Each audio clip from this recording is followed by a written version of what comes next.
biggest thing for all of us is we just can't look at anything like how we've done it in the past. This is all different. The schedule is going to be different. Camp, if you call it camp, is going to be very different. One of the areas that's probably a little bit, maybe more similar than different than most people's, we normally have school during camp.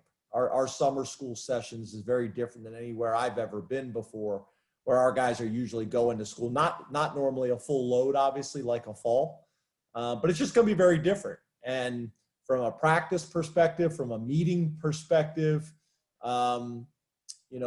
leading up to the season is just going to be very different. So I just think we just have to approach it that way. And if you try to keep forcing it back into the normal model, that's not going to work.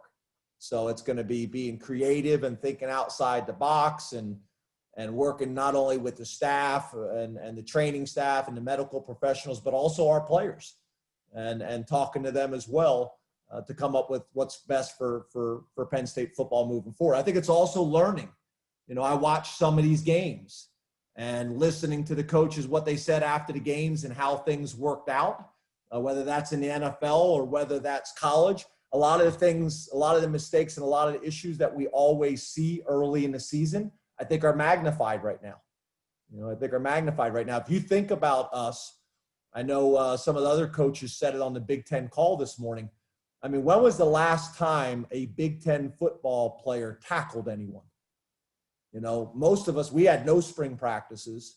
So there's also an aspect of that we got to get ramped back up to get some tackling in, because you can't go from last season to your first game and never tackle.